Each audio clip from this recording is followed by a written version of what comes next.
Shalom saudaraku yang terkasih di dalam nama Tuhan Yesus Kristus. Selamat pagi dan salam sejahtera untuk kita semuanya.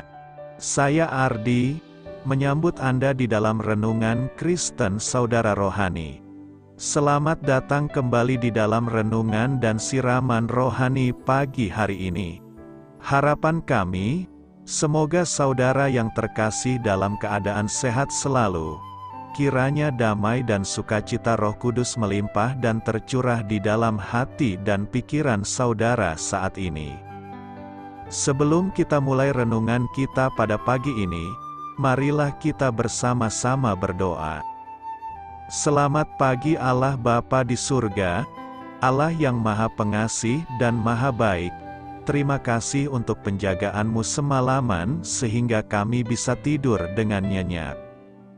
Terima kasih untuk pagi hari yang indah, yang Tuhan sediakan untuk kami. Tuhan, pada hari ini, kami anak-anak-Mu akan melakukan berbagai aktivitas. Kami akan bekerja, dan menjalankan tanggung jawab kami, kiranya Kau yang mampukan. Kami serahkan seluruh rencana dan agenda hari ini ke dalam tangan Tuhan. Biar Tuhan yang berkarya dan biarkan semua rencana sesuai dengan kehendak-Mu ya Tuhan Yesus yang baik. Ampuni dosa dan kesalahan kami Tuhan. Jadikan kami pribadi yang lebih baik setiap harinya. Terima kasih karena telah membolehkanku untuk kembali menghirup udara segar di pagi hari ini. Menikmati seluruh anugerah yang telah Engkau berikan kepadaku. Itu semua karena kebaikan dan curahan kasih yang nyata dari Engkau di kehidupanku. Haleluya! Dalam nama Tuhan Yesus, aku sudah berdoa. Amin. Sahabat saudara rohani, pembacaan ayat emas Alkitab renungan kita hari ini terambil dari kitab 1 Samuel 16 ayat 1 sampai dengan ayat 7.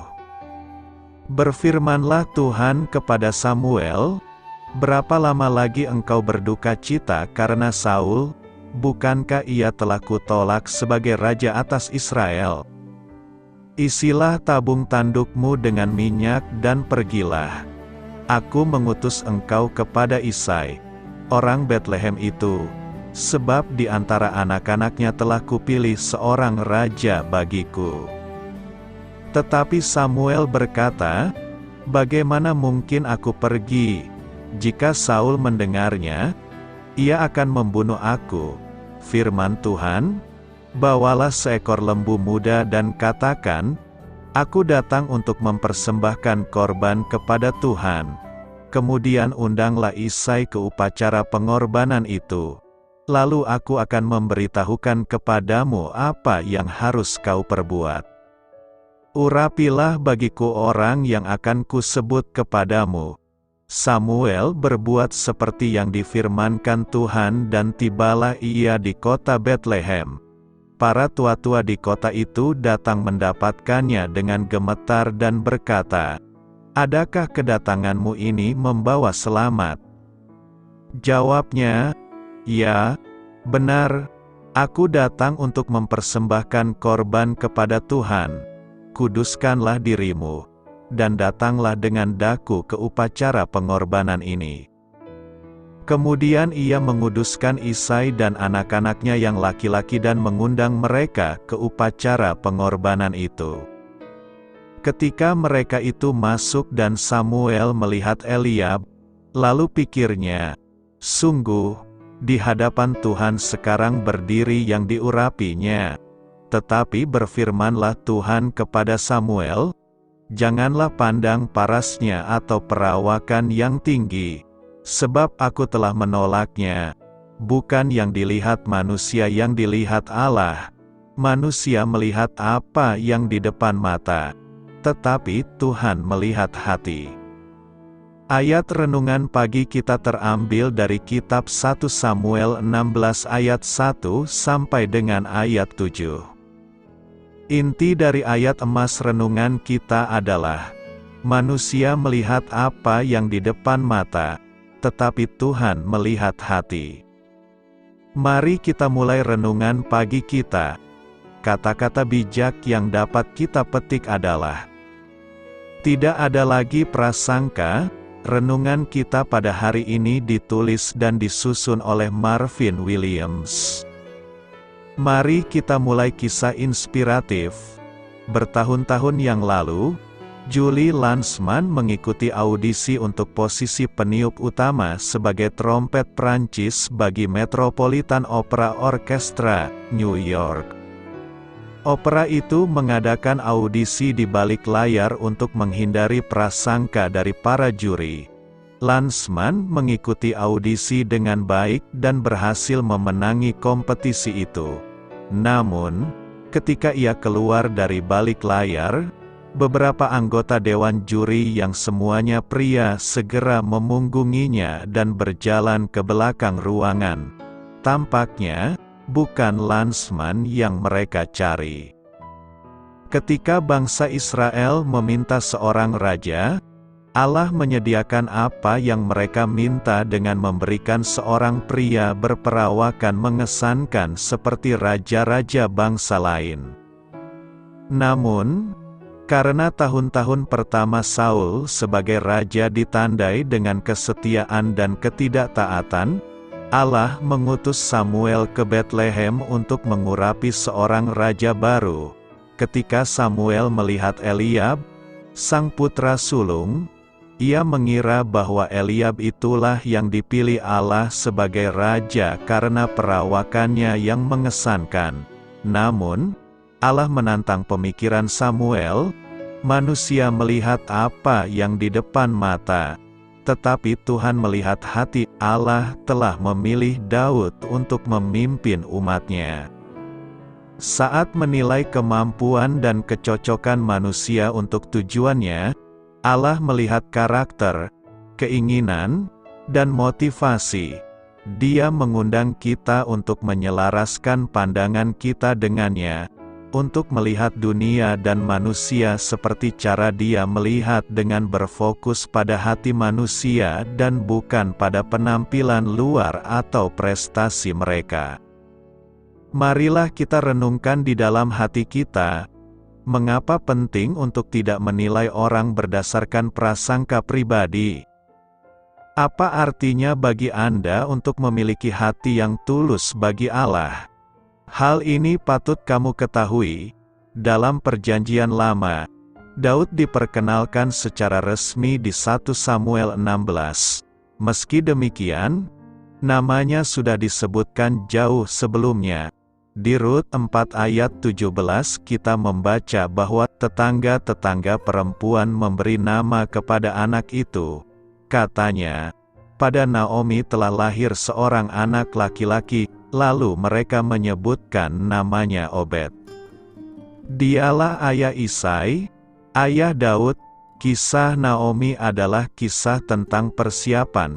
Naomi kehilangan suami dan anak-anaknya, tetapi ia menemukan sahabat yang setia seumur hidup dalam diri Rut, menantunya. Ketika mereka kembali dari Moab ke Bethlehem, peristiwa kehilangan yang dialaminya membuat pahit hati Naomi. Namun, ketika Rut menikah dengan Boas, sanak penebus mereka, putra mereka yang diberi nama Obed membawa harapan baru bagi Naomi. Bahkan lebih dari itu, Naomi menjadi leluhur Daud, raja terbesar Israel. Manusia melihat penampilan luar, tetapi Tuhan melihat hati. 1 Samuel 16 ayat 7 berkata, tetapi Tuhan berfirman kepada Samuel, janganlah pandang rupanya atau perawakannya yang tinggi, sebab aku telah menolaknya, bukan seperti yang dilihat manusia, sebab manusia melihat apa yang di depan mata, tetapi Tuhan melihat hati. Nas hari ini merupakan bagian dari kisah ketika Nabi Samuel diutus oleh Tuhan untuk mengurapi seorang raja baru bagi bangsa Israel, menggantikan Raja Saul yang telah dihukum oleh Tuhan. Dalam konteks ini, Samuel sedang mencari calon raja baru yang akan diurapi oleh Tuhan. Awalnya, Samuel tertarik pada Eliab, salah satu putra Isai, karena Eliab memiliki penampilan yang gagah dan kuat, yang mungkin akan menjadi kriteria yang dianggap penting oleh manusia untuk menjadi seorang raja. Tetapi, Tuhan mengingatkan Samuel bahwa penampilan fisik atau tinggi badan bukanlah hal yang paling penting dalam memilih seorang pemimpin yang sesuai dengan kehendaknya. Ayat tersebut mengajarkan bahwa manusia melihat berdasarkan penampilan luar, tetapi Tuhan melihat hati dan niat dalam pengambilan keputusan. Tuhan lebih peduli tentang karakter dan hati seseorang daripada penampilan fisiknya. Oleh karena itu, Tuhan menolak Eliab dan memberitahu Samuel bahwa Dia telah menolaknya, dan menyuruh Samuel untuk melihat melewati penampilan fisik dan melihat hati yang sejati. Ayat ini juga memiliki pesan yang lebih umum tentang nilai-nilai yang sebenarnya dalam pemilihan pemimpin dan dalam hubungan manusia dengan Tuhan. Ini mengajarkan bahwa kedalaman hati, karakter, integritas, dan relasi dengan Tuhan adalah hal-hal yang lebih penting daripada penampilan fisik atau keunggulan luar lainnya. Apa yang hendak kita renungkan dari nas hari ini? Pernyataan dalam kitab 1 Samuel 16 ayat 7 mengandung beberapa pesan penting yang perlu direnungkan. Pertama, kedalaman hati lebih penting daripada penampilan fisik. Pernyataan ini mengingatkan kita bahwa penampilan fisik bukanlah faktor utama dalam menilai seseorang.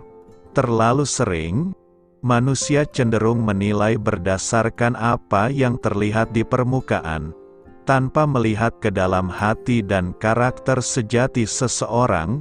Penting untuk menghindari penilaian yang dangkal dan melihat nilai-nilai yang lebih mendalam dalam seseorang. Kedua, Tuhan memerhatikan integritas dan karakter.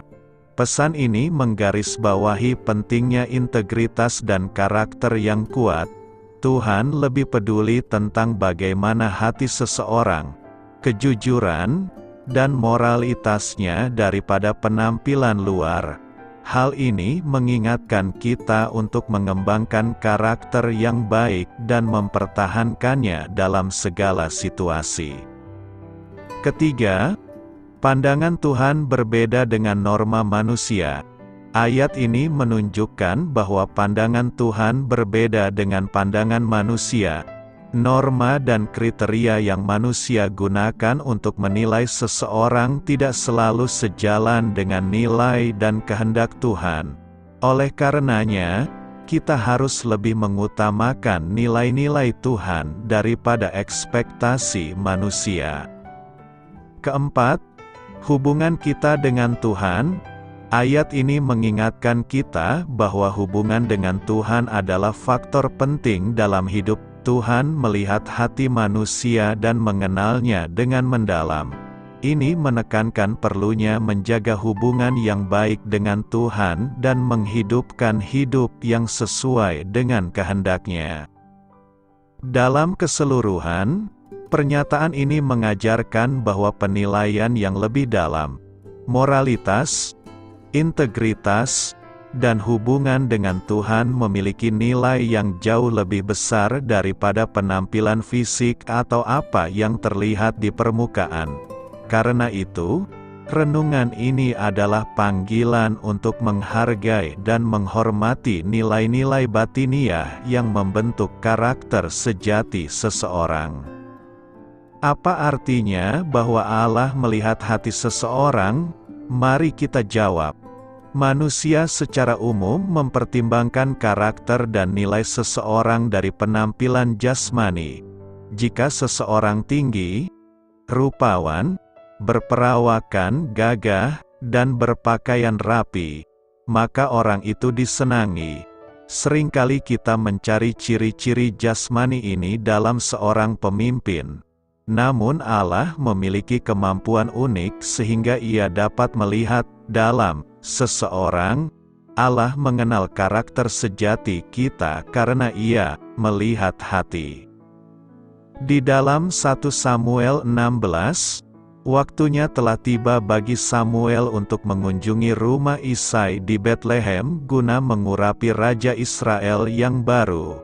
Ketika Samuel mengamati Eliab, putra sulung Isai, Samuel terkesan. Sungguh, di hadapan Tuhan sekarang berdiri yang diurapinya, pikir sang nabi. Namun Allah memberitahu Samuel, janganlah pandang parasnya atau perawakan yang tinggi, sebab aku telah menolaknya, bukan yang dilihat manusia yang dilihat Allah. Manusia melihat apa yang di depan mata, tetapi Tuhan melihat hati. Saul, Raja Israel yang pertama, tinggi dan tampan. Samuel mungkin mencari sosok yang berpenampilan seperti Saul, dan penampilan Eliab sangat menarik. Namun Allah sudah menyasar pria yang berbeda sebagai Raja Israel selanjutnya. Sebelumnya, Tuhan telah mengungkapkan pada Samuel bahwa Ia mencari sosok yang berkenan di hatinya. Samuel menatap ketujuh putra Isai, namun Tuhan menolak semuanya sebagai kandidat raja. Allah sedang mencari sosok yang berhati setia. Daud, putra bungsu Isai, tidak dipanggil pada pertemuan itu, dan sedang menggembala domba. Setelah Samuel melewati putra-putra yang lain, mereka memanggil Daud, dan Tuhan berkata, "Inilah dia." Daud adalah pilihan Allah, tidak sempurna namun setia, seorang yang hatinya berkenan pada Allah. Meskipun Alkitab menyatakan bahwa paras Daud elok, namun ia bukan sosok yang mencolok. Namun Daud telah mengembangkan hati yang berkenan pada Allah. Dalam waktu kesendiriannya di padang ketika menggembala domba, Daud telah mengenal Allah sebagai gembalanya. Penampilan mudah menipu, tampilan luar seseorang tidak mengungkapkan jati diri seseorang. Rupa jasmani tidak menunjukkan nilai atau karakter atau integritas atau kesetiaan seseorang pada Allah. Ciri-ciri luar sifatnya dangkal. Pertimbangkan moralitas dan rohani jauh lebih penting bagi Allah. Allah melihat hati. Makna hati dalam Alkitab berkaitan dengan moralitas dan kehidupan rohani manusia. Amsal 4 ayat 23 menjelaskan bahwa segala sesuatu yang kita lakukan mengalir dari hati kita. Hati adalah inti atau esensi dari jati diri kita. Orang yang baik mengeluarkan barang yang baik dari perbendaharaan hatinya yang baik, dan orang yang jahat mengeluarkan barang yang jahat dari perbendaharaannya yang jahat. Karena yang diucapkan mulutnya meluap dari hatinya. Terhadap semua yang melihatnya, Yudas Iskariot tampak bagaikan murid yang setia. Namun penampilannya menipu. Para murid yang lain tidak membayangkan apa yang terjadi di dalam hati Yudas. Yesus adalah satu-satunya yang mengetahui isi hati Yudas. Bukankah aku sendiri yang telah memilih kamu yang 12 ini? Namun seorang di antaramu adalah iblis. Sudut pandang Allah lebih tinggi, lebih dalam, dan lebih bijaksana dari sudut pandang kita. 2 Tawari 16 ayat 9 mengajar bahwa mata Allah terus menjelajahi bumi demi menguatkan mereka yang hatinya berkomitmen padanya. Allah dapat mengintai hati kita, memperhatikan motivasi kita, dan mengetahui segala sesuatu yang dapat diketahui dari diri kita. Allah tahu jika seseorang akan berlaku setia. Allah dapat melihat apa yang tak nampak bagi manusia. Raja Daud jauh dari kesempurnaan. Ia melakukan perzinahan dan pembunuhan. Namun di dalam Daud, Allah melihat seorang pria yang beriman setia dan dalam, yang hatinya sepenuhnya berkomitmen pada Tuhan. Allah melihat seseorang yang akan mengandalkan kekuatan dan bimbingan Tuhan. Allah melihat seseorang yang dapat menyadari dosa dan kegagalannya dan bertobat serta meminta pengampunan. Allah melihat dalam Daud seorang pria yang mencintai Tuhannya, seorang yang menyembah Tuhannya dengan segenap jiwanya, seorang pria yang telah mengalami pengampunan dan pentahiran dari Allah dan yang memahami dalamnya kasih Allah bagi dirinya. Allah melihat seorang pria yang memiliki hubungan pribadi yang tulus dengan penciptanya. Ketika Allah mempelajari hati Daud, Ia melihat seorang pria yang hatinya tak jauh dari hati Allah. Seperti Samuel, kita tak dapat melihat apa yang diamati Tuhan, dan kita harus mengandalkan hikmat-Nya. Dan kita juga dapat yakin bahwa ketika Allah melihat hati kita, Ia melihat kesetiaan kita, karakter sejati kita, dan nilai kita secara pribadi. Dipilih dan diurapi Allah. Minggu ini kita memasuki Minggu Letare. Dalam memasuki dan menjalani minggu ini kita akan dikuatkan dan diarahkan firman Tuhan dengan tema, dipilih dan diurapi Allah. Diurapi artinya dipilih oleh Allah, dan diperlengkapi dengan kuasa-Nya untuk melakukan kehendak dan rencana Allah dalam hidupnya. Mengurapi secara literal berarti mencurahkan atau menggosokkan minyak pada seseorang atau sesuatu. Kita pasti sudah membaca mengenai orang-orang yang dipilih dan diurapi oleh Tuhan Allah dalam kitab suci, seperti Saul dan Daud.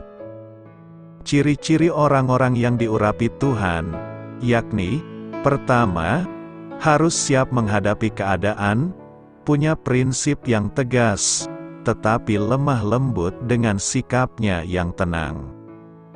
Dalam keadaan terdesak sekalipun dia tidak panik dan bertindak yang salah, tapi mereka tenang dan berdoa meminta petunjuk dari Tuhan.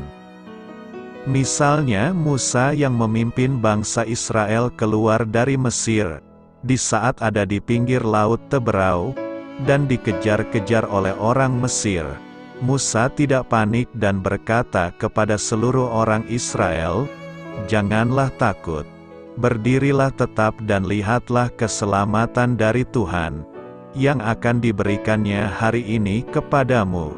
Sebab orang Mesir yang kamu lihat hari ini, tidak akan kamu lihat lagi untuk selama-lamanya. Tuhan akan berperang untuk kamu, dan kamu akan diam saja." Kedua, harus selalu mengerti isi hati Tuhan dan mau menjalankan kehendak Tuhan. Misalnya Samuel yang disuruh Tuhan untuk mengurapi salah seorang dari anak Isai. Dalam 1 Samuel 16 ayat 12, dikatakan, lalu Tuhan berfirman, "Bangkitlah, urapilah dia, sebab inilah dia." Samuel mengambil tabung tanduk yang berisi minyak itu dan mengurapi Daud di tengah saudara-saudaranya. Sejak hari itu dan seterusnya berkuasalah roh Tuhan atas Daud. Lalu berangkatlah Samuel menuju Rama. Kita bisa melihat semua tindakan yang dilakukan Samuel itu seturut dengan firman Tuhan. Ketika Tuhan bilang jangan, maka Samuel tidak mengurapi Eliab, tapi sesuai firman Tuhan untuk mengurapi Daud. Maka itulah yang diperbuat Samuel. Karena kedua ciri di atas telah dilanggar oleh Saul, maka Allah memilih Daud untuk menggantikan Saul. Saul melakukan apa yang jahat dan tidak berkenan kepada Tuhan sehingga roh Tuhan undur daripadanya. Mengapa Saul harus diganti? Dalam ayat 1 di sana dikatakan bahwa Tuhan telah menolak Saul. Hal ini dapat terjadi karena Saul telah melanggar perintah Tuhan. Saul diperintahkan Tuhan melalui Nabi Samuel untuk menghabisi semua orang Amalek. Jangan ada belas kasihan bagi mereka, dan jangan ada pula yang disisakan. Namun apa yang dilakukan oleh Saul? Ia justru menyelamatkan Agag raja orang Amalek, beserta dengan lembu-lembu yang terbaik, anak domba yang terbaik dan segala yang berharga tidak ditumpas oleh Saul. Hal inilah yang menyebabkan mengapa Allah menolak Saul menjadi raja Israel, sehingga Tuhan mengutus Samuel untuk mengurai salah satu dari anak Isai untuk menjadi raja menggantikan Saul. Raja yang dipilih oleh Allah untuk menggantikan kedudukan Saul adalah salah seorang dari anak-anak Isai yang bernama Daud. Sebagai pelaksana keputusan Allah, Samuel selalu bertanya kepada Tuhan untuk melakukan pengurapan Daud. Samuel tidak mau melakukan sesuatu tanpa seizin Tuhan. Tuhan pun akhirnya memberikan bagaimana cara mengatasi pergumulan Samuel untuk melakukan tugasnya. Samuel sempat takut dalam menjalankan pengurapan ini, namun Tuhan memberikan jalan keluar, yaitu Tuhan memerintahkan Samuel untuk membawa seekor lembu muda dan memberikan korban kepada Allah. Hal ini dilakukan untuk menjadi alasan Samuel kepada Saul, supaya ia tidak dibunuh olehnya. Lalu Tuhan juga memerintahkan Samuel untuk mengundang Isai ke upacara pengorbanan itu, dan nantinya Tuhan akan menunjukkan siapa yang harus diurapi oleh Samuel. Tuhan memang memerintahkan Samuel untuk mengurapi salah satu anak dari Isai, namun bukan berdasarkan pilihan Samuel, melainkan Allah sendirilah yang akan memilihnya. Jelas bahwa raja yang akan menggantikan Saul bukanlah seorang yang dari pilihan manusia atau kriteria manusia, melainkan seorang yang langsung dipilih Allah dan tentunya berdasarkan kriteria Allah. Sesampainya di rumah Isai di Betlehem, Samuel pun kebingungan dalam rangka memilih dan menetapkan orang yang akan diurapi Tuhan. Lalu Tuhan pun memberikan nasihat kepada Samuel bahwa pemilihan orang yang diurapi itu bukan yang dilihat manusia, melainkan yang dilihat Allah. Manusia melihat apa yang di depan mata, tetapi Tuhan melihat hati. Pada waktu itu dilihat Samula Eliab, dan ia berpikir bahwa inilah orang yang dipilih dan yang akan diurapi oleh Allah. Namun dugaan Samuel tidak tepat. Tuhan berfirman kepada Samuel, "Janganlah pandang parasnya atau perawakannya yang tinggi, sebab aku telah menolaknya." Bukan yang dilihat manusia yang dilihat Allah. Manusia melihat apa yang di depan mata, tetapi Tuhan melihat hati. Maka Isai memanggil anaknya Abinadab, sama halnya dengan Eliab. Abinadab bukanlah orang yang dipilih Allah. Setelah itu dipanggil Isai pula Syama anaknya, dan Syama juga bukan pilihan Tuhan.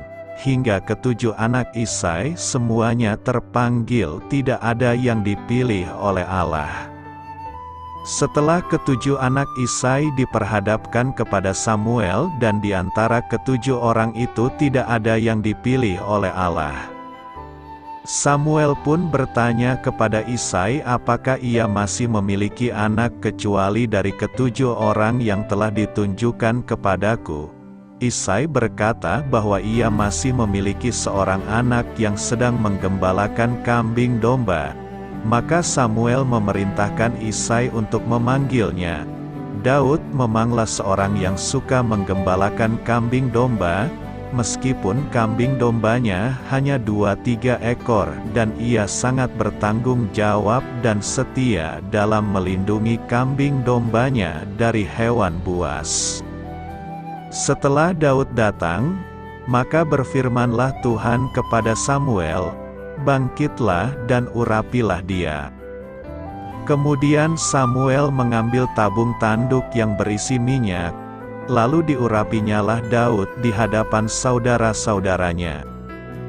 Daud yang secara fisik tidak memiliki kriteria untuk menjadi seorang raja, kini dia diurapi di depan saudara-saudaranya yang justru memiliki kriteria-kriteria tersebut. Dengan demikian jelaslah bahwa orang-orang yang dipakai Tuhan sebagai alatnya, adalah mereka yang memiliki kelebihan secara sikap, bukan secara fisik.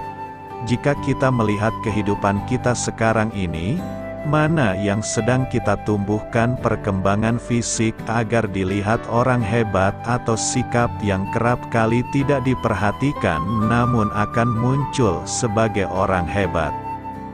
Pemilihan Tuhan bukan didasarkan pada urutan anak pertama, bukan pula pada kegagahan paras tubuh. Tetapi pemilihan dan pengurapan Tuhan itu jatuh kepada orang yang berkenan kepadanya. Daud diurapi menjadi Raja Israel oleh Nabi Samuel saat ia masih muda sekali. Sewaktu Samuel diperintahkan Tuhan untuk pergi ke rumah Isai dan mengurapi salah seorang anak Isai menjadi raja, ia sama sekali tidak mengira bahwa Daudlah yang dipilih Tuhan untuk menjadi Raja Israel. Samuel mengira kakak-kakak Daud yang berpewarakan gagah yang akan dipilih oleh Tuhan. Bahkan Isai sendiri tidak memperhitungkan Daud sebagai anak yang layak dipilih sebagai raja. Oleh karena itu Daud tidak dipanggil menghadap Samuel. Tuhan tidak memilih seseorang berdasarkan ukuran fisik atau perawakan sebab bagi Dia lebih penting hati seseorang daripada perawakannya. Bukan yang dilihat manusia yang dilihat Allah. Manusia melihat apa yang di depan mata, tetapi Tuhan melihat hati. Mengapa Daud dipilih dan diurapi oleh Tuhan? Pertama, karena Daud memiliki kesetiaan. Saat masih remaja Daud diperintahkan oleh ayahnya untuk menggembalakan kambing domba. Walaupun kambing domba yang digembalakan hanya 2-3 ekor saja, Daud tetap setia menjaganya. Bahkan Daud rela mengorbankan nyawanya dengan melawan singa dan beruang yang ingin memangsa kambing domba yang ia gembalakan. Tuhan memilih Daud menjadi Raja Israel sebab bila untuk kambing domba yang 2-3 ekor saja Daud menjaga dengan sepenuh hati, maka Daud pasti akan memimpin bangsa Israel dengan sepenuh hati. Barang siapa setia dengan perkara kecil pasti akan setia dengan perkara besar. Setialah dengan apa yang Tuhan telah percayakan kepada Anda walaupun itu kelihatan kecil atau berarti di mata manusia, sebab bila Anda setia dengan perkara kecil maka Tuhan pasti akan mempercayakan perkara yang lebih besar. Kedua, karena Daud memiliki keinginan untuk menyenangkan hati Tuhan. Walaupun Daud hidup di istana yang megah dan indah, namun hati Daud gundah gulana sebab Tuhan yang ia sembah hanya tinggal di sebuah kemah. Banyak orang Kristen yang apabila sudah hidup enak dan berhasil melupakan Tuhan, tapi Daud tidak, sebab hati Daud adalah hati yang ingin menyenangkan Tuhan. Daud mencintai Tuhan Allah dengan segenap hati, jiwa dan pikirannya. Bagi Daud, Tuhan merupakan kekasih dan pujaan hatinya. Bila Tuhan senang maka Daud senang, bila Tuhan tidak senang maka Daud tidak senang juga. Ketiga, karena Daud memiliki sikap yang menghormati otoritas. Selama bertahun-tahun Daud dikejar-kejar dan ingin dibunuh oleh Saul sebab ia iri hati terhadap Daud. Beberapa kali Daud mempunyai kesempatan untuk membunuh Saul, namun ia tidak melakukannya sebab ia tidak ingin menjamah orang yang diurapi oleh Tuhan. Daud menyadari bahwa melawan otoritas berarti melawan si pemberi otoritas. Daud menunggu dengan sabar sampai Tuhan sendiri yang mengambil otoritas dari diri Saul. Keempat, Karena Daud memiliki hati yang mau mengampuni, Daud mengampuni Saul walaupun Saul mengejar-ngejar dan ingin membunuhnya. Bahkan Daud bersedih dan meratap ketika mendengar Saul telah meninggal. Daud juga mengampuni Absalom, anaknya sendiri yang telah mengkhianatinya dan ingin menjadi raja. Bila kita ingin menjadi orang yang berkenan kepada Allah, maka kita harus memiliki hati yang mau mengampuni orang yang telah menyakiti hati kita. Kelima, karena Daud hatinya yang mudah bertobat dan berubah. Meskipun dalam kelemahannya Daud sempat melakukan dosa perzinahan dan pembunuhan, namun ia cepat bertobat saat Tuhan menegurnya lewat Nabi Nathan. Inilah yang membedakan antara Saul dengan Daud, di mana ketika Saul ditegur oleh Samuel ketika Saul berbuat salah ia tidak mau bertobat. Sebagai manusia biasa kita tidak mungkin dapat luput dari kesalahan, tetapi kita harus cepat bertobat dan berubah bila ditegur oleh Tuhan. Setelah kita melihat bagaimana proses pengurapan Daud ini, dan mengapa Allah mengurapi Daud, maka kita akan membahas, apakah akibatnya jika kita dipilih dan diurapi Tuhan. Pertama, kita akan memiliki hikmat Allah. Dengan memiliki hikmat Allah, membuat kita kaya akan ide-ide. Orang yang kaya akan ide-ide tidak akan terpojok dengan masalah. Iblis selalu ingin membuat kita terpojok dengan masalah, karena saat kita terpojok maka kita akan emosi, cepat marah dan mengambil keputusan yang salah.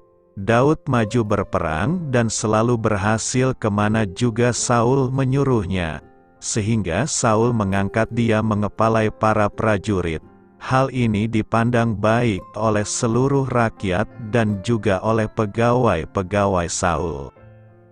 Kedua, kita akan memiliki hati hamba.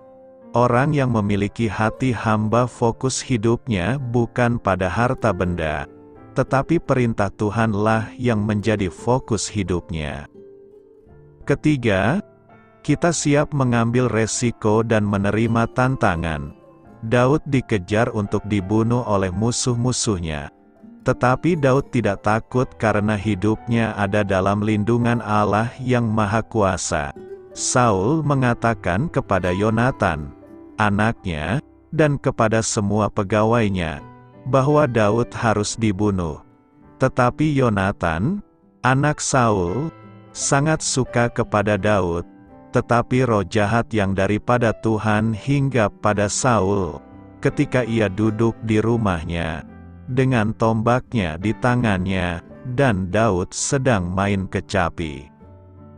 Keempat, kita memiliki kualitas hidup yang berbeda. Daud tidak punya keinginan untuk membalas kejahatan Saul.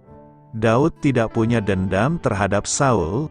Daud punya kasih terhadap keluarga Saul sekalipun Saul demikian membenci dan ingin membunuh Daud. Kelima, kita tidak pernah menyerah terhadap masalah. Lalu berkatalah Saul kepada Daud, diberkatilah kiranya engkau, anakku Daud, apa jua pun yang kau perbuat, pastilah engkau sanggup melakukannya. Lalu pergilah Daud meneruskan perjalanannya dan pulanglah Saul ke tempatnya.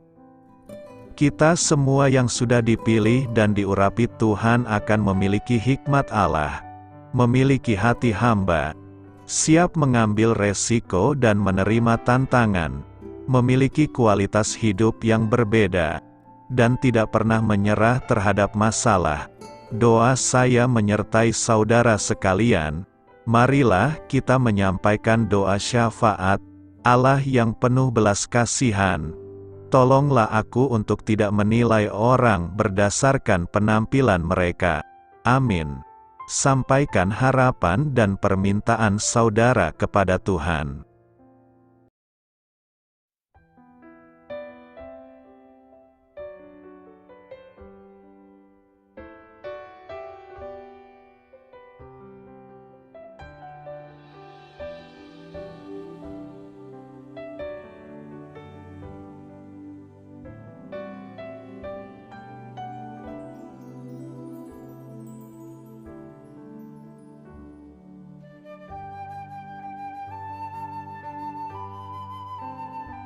Marilah kita renungkan sahabat saudara rohani. Demikianlah renungan firman Tuhan pagi hari ini. Semoga menjadi berkat dalam hidup kita. Dan sebelum kita memulai segala aktivitas kita pagi hari ini, marilah kita berdoa. Selamat pagi Bapa, malam hari telah berganti pagi. Kehidupan baru telah Engkau berikan kembali bagi kami. Bapa Surgawi, tolonglah aku menyadari kebutuhan orang lain, supaya aku dapat membagikan apa yang telah Engkau berikan kepadaku. Pada saat aku membutuhkan, berilah aku keyakinan bahwa Engkau akan mencukupkanku, melalui orang-orang yang mengasihi-Mu, bukan karena kami pantas atau layak, namun karena kasih karunia-Mu kami boleh ada, sebagaimana kami ada di pagi hari ini. Terima kasih Tuhan, atas kesempatan baru yang telah Tuhan berikan kepada kami, untuk bisa memperbaiki diri agar kami bisa lebih layak di hadapan-Mu. Hari ini kami serahkan semua perkara dan kesulitan yang akan kami lalui ke dalam tangan-Mu.